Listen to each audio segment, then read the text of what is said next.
जिंदगी एक रहस्य की तरह चलती रहती है। यह हमेशा से एक रहस्य थी, आज भी है और आगे भी रहेगी।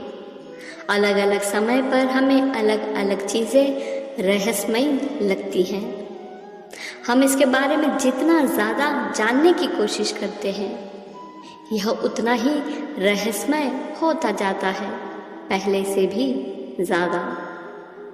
इसे समझने के लिए हमें शून्य से शुरू करना होगा, अर्थात जब तक कि आप खुद बिल्कुल शून्य नहीं बन जाते, तब तक आप अपनी अज्ञानता की गहराई नहीं जान पाएंगे।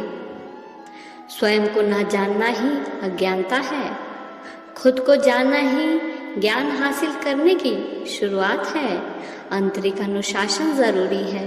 बाहरी अनुशासन मन को मूर्ख बना देता है, वह नकल करने की प्रवृत्ति लाता है। सच तो स्वयं तुम्हारे भीतर है। सच को ढूंढने के लिए मनुष्य को सभी बंधनों से स्वतंत्र होना आवश्यक है। जीवन का परिवर्तन सिर्फ इसी बोध में निहित है कि आप स्वतंत्र रूप से सोचते हैं या नहीं, और आप अपनी सोच पर ध्यान देते हैं कि नहीं। यदि हम अपनी खुशी के लिए किसी दूसरे पर, समाज पर या परिस्थिति पर निर्भर करते हैं, तो वे हमारे लिए आवश्यक हो जाते हैं। हम उनसे चिपके रहते हैं और इनमें से किसी भी परिवर्तन का हम हिंसक विरोध करते हैं, क्योंकि हम अपनी मनोवैज्ञानिक सुरक्षा और आराम के लिए उन पर निर्भर है। एकांत सुंदर अनुभूति है। एकांत में होने का अर्थ अकेले होना नहीं है। इसका अर्थ है मस्तिष्क समाज द्वारा प्रभावित और प्रदूषित नहीं है। बढ़ती उम्र के साथ मन और हृदय की सुस्ती शुरू हो जाती है। आराम की तलाश में हम आमतौर पर जीवन में एक शांत कोना पाते हैं, जहाँ कम से कम संघर्ष होता है, और फिर हम उस एकांत से बाहर निकलने से डरते हैं।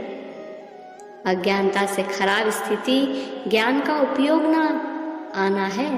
हमें केवल किसी बात का ज्ञान होना ही जरूरी नहीं है, उस ज्ञान का सही और असरदार तरीके से प्रयोग करना आना भी उतना ही जरूरी है, अन्यथा हमारे ज्ञान का सही उपयोग नहीं हो पाएगा।